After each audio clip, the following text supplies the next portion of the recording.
What exactly is clinical simulation, and why is this such a critical tool to support the nursing education process? It's a critical tool because it allows the students to start to engage in patient interactions, albeit artificial.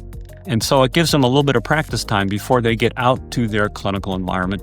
Can you give me a real-world success story where simulation has helped nursing students or care teams handle complex patient care scenarios? We had a student years ago when I was at UB. We ran through a scenario where a patient experienced a syncopal episode, or they passed out. And the scenario was to determine whether it was a blood sugar issue or was it a cardiac issue. Then this student had gone on vacation. And on the plane, as they were getting ready to leave, a patient passed out. And she performed the steps and accurately determined that it was more a syncopal episode on this particular patient than it was a cardiac, and helped revive the patient. But it was that experience prior that she had that helped her form her thinking patterns and her interactions with the patient for a successful outcome.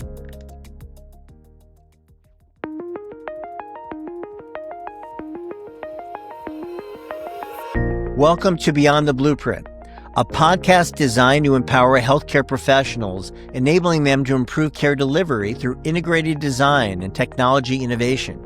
My name is Greg Malcury. I'm the Managing Director at Lighthouse Health Tech Advisors. Whether you're redesigning a hospital, launching a new digital initiative, or just curious about the future of healthcare, then you're in the right place. Let's explore together what's possible when we go beyond the blueprint. Today, we're going to learn about clinical simulation and how it can help prepare nursing staff for real-world bedside care, improve care team collaboration, and ensure clinical readiness for high-risk scenarios. To help us break this down, we're honored to have Dr. Scott Erdley, a national recognized expert in nursing education and clinical simulation. He's also the former director of simulation and clinical skills lab at SUNY Buffalo. We're thankful that you were able to come out of retirement to join us here today. So Scott, share a little bit about your background and what led you to focus on nursing simulation. My background probably goes back to my GRE outcomes that I took the tests for grad school. My highest scoring component was logic, and I seemed to then built on that was an affinity for computers. So I started work in a computer lab at the School of Nursing at UB. And in the course of that, I pursued my master's, got into my master's. And then when I got my doctorate, my dean at the time said, you're good with computers. Our nursing anesthesia program just got a system. We're one of the few in the top 10 nurse anesthesia programs in the country to actually have a computer-controlled mannequin. And I think you would work well with working in that environment. I said, sure, I'll give it a go. So a majority of my responsibility in the first couple of years of my employment there, I was quote unquote tech for the nurse anesthesia program. I ended up working with one of their consultant to come in to help with the simulation on a woman by the name of Joanne Fletcher. And she was like the godmother of nurse anesthesia simulations. So it was great. I spent like 1 or 2 semesters with her helping me through all of these programs. And then as we got going to simulations, I began to absorb more of how it's run, why we do what we do, and all these nuances. About 4 or 5 years after I started that, the nursing program got their own simulator. And I, how shall we say, finagled my way into doing that instead of taking students out for actual clinical experiences. I had my clinical experiences in-house, if you will. And that got me started in all of this program, all of this. Right. So that's kind of my background, where I'm coming from. Well, thank you, Scott. Keith, do you have any opening remarks for today? Yeah, Greg, thanks. So just for those joining us for the first time on Beyond the Blueprint, we're creating a forum here to bring together thought leaders to explore how innovative design can to help a health system or an organization manage their complexity and stay on task with their core mission of patient-centered care. So we think that good design not only aligns the organization, but really does help highlight the importance of effective leadership along the journey. So I'm really excited about the topic today about education as a building block in the design process. So really looking forward to the episode here, Greg. Great. Thank you, Keith. Now, before we dive into today's discussion, I want to recognize our valued sponsors who've made Beyond the Blueprint possible, Simplify Medical. With their support, we're able to bring you insightful conversations around healthcare design and innovation. If you enjoyed today's show, I encourage you to subscribe so you never miss a future episode.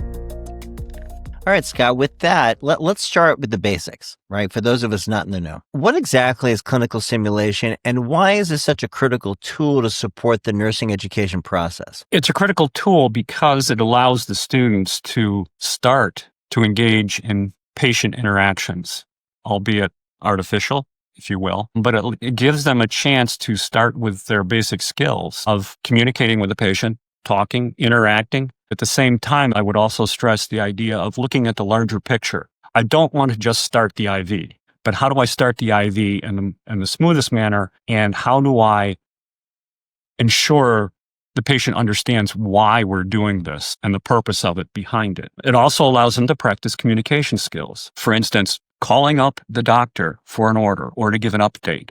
How do I do that? I remember I did not have a simulation per se in my nursing education. So when I got out and was practicing, first time I had to call a doc, it was 2:00 in the morning. And it scared the bejeebers out of me because I'm going to wake this guy up. And he's going to want to know every Tom, Dick, and Harry thing about my patient. What do I say? How do I do this? And at that point, you learn by doing. And so it seems like not everybody has access to these more advanced simulation tools. What is the biggest advantage of using these simulation tools over more traditional methods for supporting clinical training? I may be at a local community hospital, right? So what are those advantages? And does that leave me at a deficit at the bedside because I haven't had that type of training? It boils down to their ability to, how shall we say, practice. How do I talk to the doc? And the ability for the simulation, we can replicate the same scenario over and over so that all of the students in whatever group coming through, class size, clinical group, they can all experience the same sort of engagement. And there's Scott, that variable. Can you give me a real world success story where simulation has helped nursing students or care teams handle complex patient care scenarios, right? It's always the outliers that seem to come forward that somehow it leaves something in the back of your brain that you can then pattern match. We had a student years ago when I was at UB. We ran through a scenario where a patient experienced a syncopal episode or they passed out. And it was in an environment where you didn't have a lot of tools to work with. And the scenario was to determine whether it was a blood sugar issue, was the patient a diabetic, or was it a cardiac issue where you had a heart attack or some sort of sudden cardiac malfunction, if you will, happen in that ability. How do I distinguish the two? And she actually, then this student came back, I don't know if she was a junior or senior, but she had gone on vacation and had to fly out to the vacation wherever she was going. And on the plane, as they were getting ready to leave, a patient passed out. And if you've ever been on a plane where there's been a medical emergency, the last thing you as a healthcare professor want to hear is there a doctor in the house? Is there a nurse in the house? We need some help. And she performed the steps and accurately determined that it was more a syncopal episode on this particular patient than it was a cardiac, and helped revive the patient. And then they returned to the gate and took care of the patient, took the patient off, and so on. But it was that experience prior that she had that helped her form her thinking patterns and her interactions with the patient for a successful outcome. Wow, that is awesome. It's a simple thing, but it works well. Go ahead. How common is the use of simulation tools to support clinical training? You know, if you were to look at the overall marketplace, is there 50% penetration? Is it 25%? How commonplace is this? My sense is the commonality of it has been increasing steadily. I would guess it's at least, I would say 75% of the nursing schools either have a lab or have access to a lab. And what about in terms of actually academic medical centers in terms of their existing staff? They have the clinical side or the clinical simulations, if you will. It's not so much education as it is refreshment a lot of times. Yeah. One of the big examples in a large organization is code teams. Yeah. You don't practice those every day. You don't have an instance like that every day, fortunately, but you want to give them the time to go through that rehearsal. So a lot of times, a lot of places will tend, depending upon the time frame, they will take a mannequin and have an empty patient room, throw it in there, and actually pull the code, and they come in to run a real code. And they can do that with a mannequin. They'll have access. They'll push drugs. Not a problem. They'll revive them with a defibrillator. They go through the whole thing. They'll intubate them, everything. Then they call it an end to it. And they do a 5-minute, I think it's pearls, what they call it, a 5-minute debriefing right there at the bedside. And so you have a little debriefing there. Now, it's right funny there. you should say that, because I just learned this morning, my wife asked me, what's your topic on today? And I said, nursing simulation. She goes, you know that I'm the head of the nursing simulation for OBGYN and labor and delivery at Stanford. I go, no, I did not know that. So this goes on every 2 weeks. They have simulation labs, right, of these real scenarios. And my wife is actually running the simulations. I had no idea. Yeah. There's a lot of, the simulators can be very complex in that you can manage them step by step, or you can engage them so that they respond to certain stimuli, and they'll respond one way or another. So you can actually have it, I suppose, for lack of a better phrase, autopilot. Yeah. Where you would engage a scenario where you have a birth problem. Yeah. And what do you do then? I've run a lot because we had a OB-GYN and a midwife at UB, both help construct scenarios. And I still use the same ones. They work great for students in that environment to understand what's their role when you have a baby that's not coming out. Yeah. When you have a breach, what do? Butt first, head first, take your pick. With the head first, what do you got? What are the common things? Well, they have a nuchal cord where the cord will get wrapped around the neck one or two times. Yes. And it's something that you have to attend to quickly. You know, who do you call? I guess at Stanford, they have all the high-risk cases. So it makes total sense that nursing simulation would be an absolute requirement for this to occur. Yep. And it's they also run, there's a lot of neonatal resuscitator program, NNRP, that you can run with simulators or static mannequins. They have stations, and you go around to the stations and you do the CPR, you do the intubation at each station, and you have to score a certain score based upon the evaluation that they're using in order to pass and get certified for this year, kind of like doing CPR, but using critical birthing incidents. I think I'm inspired. I'm going to ask my wife if I can sit in on one of these simulations. I think it'd be really interesting. I can't imagine why they wouldn't, but then again, it's hard. There used to be a little mental thing because a lot of times the sim centers may record the activity in the educational environment, and you use that to debrief. And part of that debriefing, part of that involves obviously the video. And so schools are very reticent, used to be reticent. I don't know what the policies are anymore, of saving those videos, because down the road you have a legal incident, especially in OB. They're going to say, what kind of practitioner, what kind of learner was this person? I'll go back to the school and say, we need to see these video clips of this person. And that's what schools would be found. They're afraid of a liability issue, basically. And especially in OB. If an emergent situation is occurring during delivery, you don't have time to look at videos or bring up PDFs for evidence, right? It has to be in the back of your head. Yeah. And that's what the worry was for a lot of simulation centers was, we don't want to be the first ones to set precedents. We don't want to do that. And so that's the problem. That's one of the hitches with audio video recordings. Scott, what are some of the strategic considerations for hospital and nursing leaders when integrating simulation within their training programs? Well, the first part is, why are you doing it? What are your objectives to putting this into play? So, administration needs to have a clear-cut objective that they all agree on. Now, there are places, and some places run it different. Everybody runs it differently of when they do this.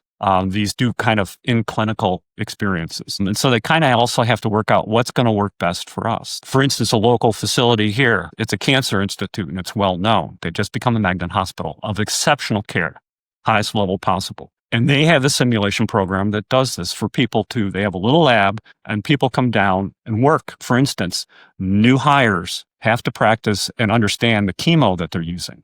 And they can do that in the lab so that when they engage, quote, real patients, they have a better understanding of what they're doing, why they're doing, and how to do it. And then that's a distinguishing feature too of making a good lab run, is that you have the students, engage as they would with a real patient. Some of the students say, it's a mannequin, I'm not going to have a problem. I can have multiple sticks here, or I can do this multiple times. No, you have to treat it as a real patient to really get a quality benefit of the practice. Now, Scott, you've always been at leading edge medical centers, academic medical centers, right? And obviously they've made the investments, but clearly these systems are expensive. Is there a compelling ROI for these systems? Would the CFO want to see some hard dollar benefits? Is it more softer benefits?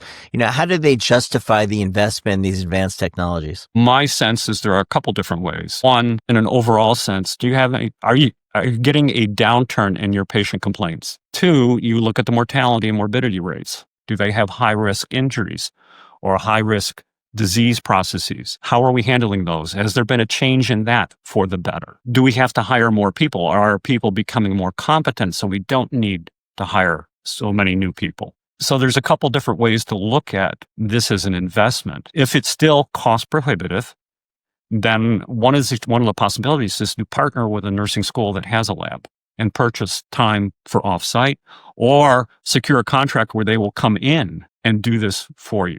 So there's a couple different approaches to how you want to handle it, because these mannequins are really expensive. Really. Private industry are willing to make investments in order to fund some of these initiatives? Well, it's probably I hesitate to think of it as a tit for tat. If you're going to hire more of my people and you can see how they're educated, yeah, this might prove, okay, we'll consider you guys come and we might work them to the head of the line, but we'll give more thoughtful evaluation of your students coming in because we know how they're being educated. So we would. So this is actually part of a recruiting tool. If your nurses are educated, they become more valuable even at community hospitals because of best practices. Potentially, yes, as long as you don't have the dollar running the show. That's one of the things is you invest in quality, you'll get a return on your quality. Let's pivot and let's talk about emerging technologies. Are there certain emerging technologies that are helping shape clinical simulation today? In particular, tools like artificial intelligence, virtual reality, telehealth. How is this enhancing the clinical learning experience in your eyes? Well, the lower hanging was because of the pandemic is they have telesimulations now they can run where you observe in this construct, in this capacity, you observe and interact with your classmates or the simulationist during that. So you can do it remotely. But the other piece of it is virtual reality is really coming into its own because it affords a simulated experience and with less than costly purchases. You're paying for the software and the hardware, period. You don't have maintenance, typically upgrades, that kind of thing. But you don't have space requirements because you can do that pretty much anywhere. My measurement was I needed space when I stretch my arms out. I want clear space within that circle that I am in, AKA Da Vinci's man. So you have that kind of requirement, but you also have the computer environment, the tech side. But they engage in it and can get the experience with a less costly investment. And you can get all the flavors. You can have the vendor provide all of the software. They can provide software and hardware. They can provide support. All of that, you can shop around for what you need and what you want and what meets your needs and wants. And there was a company out of Cleveland a number of years ago that was making patients that students could interact with in a conversational fashion. It did not involve AI. AI was a completely off the radar, wasn't even a construct at this time. Psych nursing has a particular problem because a lot of their interactions are conversational. What questions do I ask? Where do I sit? What's my body language going to be? And so there's been the development early on of how do I interact with these patients? Well, now we have AI. They will generate a conversation back and you can tweak it so that it is, all DSM-3s or all DSM-5, medical diagnosis, psych, depression, anger, anxiety. You can run it a lot of ways now with that capability. That's, to me, one of the beauties of the AI is you can create these real, quote, real people. There's another piece that we haven't touched on. It's called standardized patients. This is used in a lot of the physician programs, doctor programs, as well as PAs and some of the nurse practitioner programs where you have people that are role players, that are specially trained role players to provide the real patient interaction. And in medicine, they have a lot where they do these standardized patients, and they can do everything from actual physical exams to just conversational interviews, starting off interview. So that is another aspect that is not always talked about, but that's where that real patient interaction for a lot of medical students began, was with standardized patients. Wow, I've never heard that term before. That's interesting. Okay. They're called SPs. There's actually a national or international organization, ASPE, American Society for Physical Education or something like that. And so they have guidelines and standards, and it's a fabulous, wonderful tool because you're actually working with humans, not human constructs. So that's another level that a lot of people don't hear about that is really useful. Hey, one last question before I hand it off to Keith. Looking ahead, what do you see as some of the biggest trends shaping nursing simulation over the next 5 years? You don't have to boil the ocean, just a few themes or ideas that we would enable us to chew on. I think what's going to happen, my first impression when I heard about AI was this is the perfect way to meld the artificial mannequin with something that can respond in a relatively real construct, real way, because you do a lot of talking with your patients. And usually the simulationist or the tech ends up being the voice for the patient. And they've now got the mannequins where they can respond to a voice. The head will turn, the eyes will look at you, which I always found to be the creepiest thing. It stares at me. It looks and smiles. You raise a really interesting point. Kind of reminds me of formerly Facebook, now Meta, the whole Metaverse. Could we actually in real time start taking care of patients in the Metaverse? I don't see why not. It depends upon the tools on both ends. I think what's going to happen is telehealth is going to evolve into using technology where you're teleported. I think the holograms will probably become more realistic. AI has taken a jump sideways because of China. It's been running with basically chips that are manufactured as opposed to manufacturing specific chips for artificial intelligence. I just saw a little blurb come through on the Times saying that now China's got a whole bunch of factories they're not using because the chip jump has made them obsolete already. So I think the AI is going to begin deep interactions. So you now are seeing mannequins that used to have a head that was highly complex, and all you could see was the head. And it was conversation, real-time conversation, contact, speech, head turning, smiling, laughing, whatever. They've now been able to, quote, attach the body. Now you've got these robots actually walking around, and honest to Pete, it's not iRobot. Resistance is futile. You will be assimilated. Interesting. It's just, when you think about the tech and where we are now, we're like this close to having all the pieces meld together. At some point, somebody's going to have an aha, and there you go. Well, hold on a minute. No, you're not that far off. Elon Musk's next venture is around robots. And I just saw a YouTube video yesterday of this was a real video of a robot playing ping pong with a world champion. It was amazing to watch how accurate it was. A lot of the I forgot the name of the company, Boston something. Anyway. Yeah. The other piece on that is they're now moving, and Musk is one of the forefronts for Wetware. Wetware being chips that are integrated into the brain. Into the real human brain. The chip is implanted. Right now it's implanted.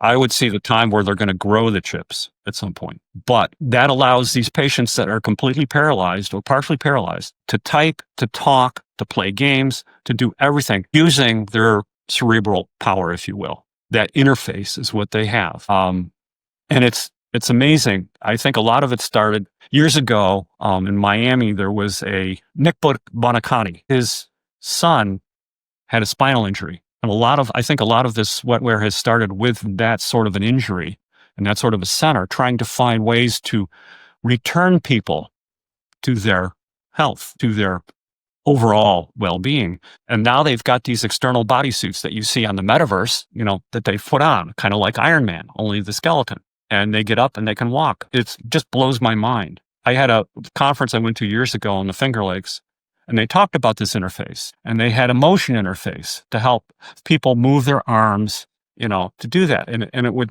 you can make a sound like you were playing a guitar if you kept moving it. And they had a kid a young child that they tried this out on. They couldn't get this child to stop. Right. You were playing the guitar and just playing and playing. So if you can find a hook somewhere like that, that will help these people rehab. Really takes that whole technology, the Wii technology, the gaming console to totally the next level. Exactly.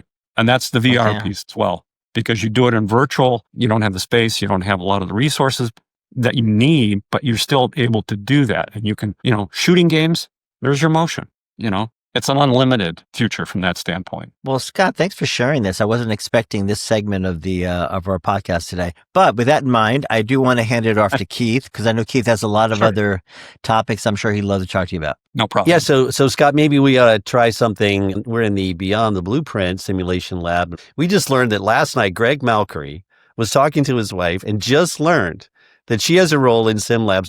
I'm going to go out on a limb. Greg's wife is not a robot mannequin. Like, this is a real person. So now you have to debrief Greg on his listening skills and his soft skills. Like, what would you tell Greg? Like, how is he going to avoid this in the future, not knowing this basic fact about his wife's career? Well, the debriefing, my philosophy on the debriefing part, which is ultimately one of the most, if not the most important part of the simulation experience, is I always take a lower key. I try not to be, we all remember the wrongs. We can count any time where we were in something and I did something wrong. I knew I did something wrong.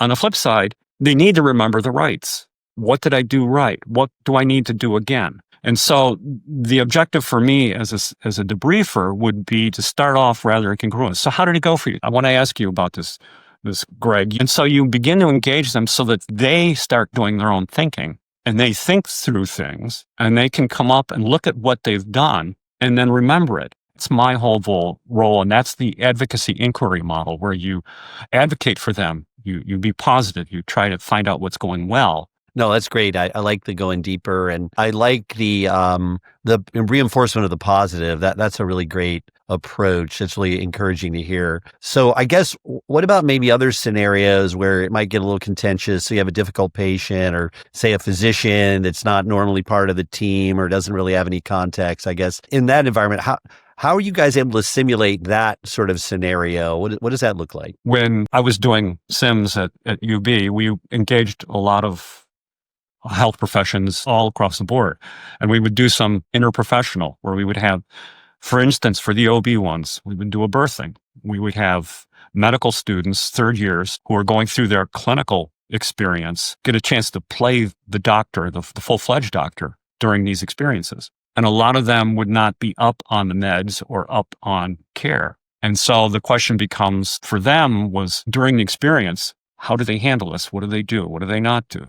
Because they've gotten a lot of the content at that point. They just haven't engaged with it. And if they messed up on it, then the question is so how do I handle an incident that happens in a clinical experience without stopping the scenario, which we can do. You can pause it and have a little debriefing at that point in time, or you can see how they engage at this point and then bring it up later. And so a lot of times we would do that, let it finish out. And then we would have a sit down and we'd have that debriefing time and we would talk about, why did you do what you do? We had a scenario one time with dentists. The dental students were a hard bunch to convert because they were a lot of them were focused at the time on one patient aspect. Anything that's up here is the only thing that matters for me. And we had a couple role players who just said, pardon my French, get the fuck away from me. I don't want you touching my mouth. It hurts. So how do you handle that? A lot of them have never been sworn at as a provider or cursed at, whatever you want to call that. And we as health providers have a rich background of experiences that a lot of times we will pull into these experiences to help give them that, quote, real feel. Conversely, if you don't have that available, you can buy scenarios. Yeah. I do wonder if there's the ability to use natural language to create the scenario, because now we can create virtual environments, right? Yeah. I need a hostile patient who has just had tongue cancer, right? And how do I address this issue? Yeah. That's the one thing that I'm sure is happening now. I can almost guarantee it's happening. If not, we're looking at it. So one last thing I want to bring up, Scott, just, talking about the cost and the cost problem. I'm thinking, Greg asked you the question, the private sector, it just seems to me like Spyglass Consulting, the least they could do is donate a mannequin to the SUNY Buffalo Sim Lab. I don't understand. It Well, seems not to only me is it the tax write-off, but I'm actually fostering the advancement of medicine, of course. yeah, and even in your own family, Greg, you want to be part of the simulation community. I don't see how you wouldn't want that. Absolutely. Absolutely. All right, back to you, Greg. So Oh, I'll write you a check later, Scott. okay. By the way, it's not SUNY now. They're doing quite well with their programs. I was last at Niagara University, and that's where I had my most fun. And see, for me, this whole thing is fun. What are the odds that I can do what I really love to do, and they pay me to do it? Well, they did. I'm glad you used not that anymore. word fun, Scott, because I have one final question for you, just as we wrap up. If you could add any wild or fun feature to nursing simulation, no matter how crazy, what would you choose to include? I probably would choose to have an easier interface with technology, something that was more natural to what we're doing. The visual I'm getting as we're talking here, remember the movie Ready Player One? Yes. Right? Why shouldn't the patient or the care provider be able to have a alternative reality? Yeah. About how they see themselves and the whole care process, right? That's not quite there for VR. The VR software I was working with last, only had from the waist up. You had no legs. And the best part about it that I thought was the coolest part about it was you could teleport from one side of the bed to the other. You didn't walk around anything. You just boop, boop, boop, boop.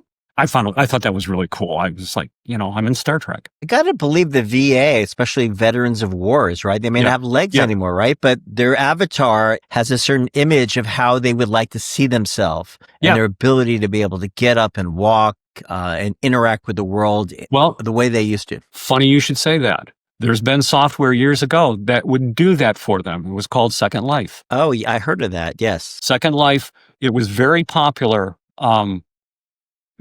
back when I was in grad school, but it allowed people to be what they wanted to be.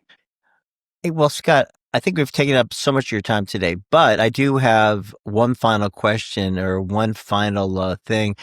Could you offer any final advice for audience members who are hospital or clinical leaders on how they might want to think about simulation in the future? What final parting thoughts would you have for them? I would say don't rule it out. It's a great tool. It's a great learning interaction with your learners. It allows them to, for me, literally fully engage in what you're trying to get across to them in some, however you want to think of it. It's a very rich environment. That's what I always loved. One, you were working with a smaller number of people or learners. And two, it was a controlled aspect to the capacity that I knew what I wanted to get across. And I had this little space that I could do it with. And they could all experience it.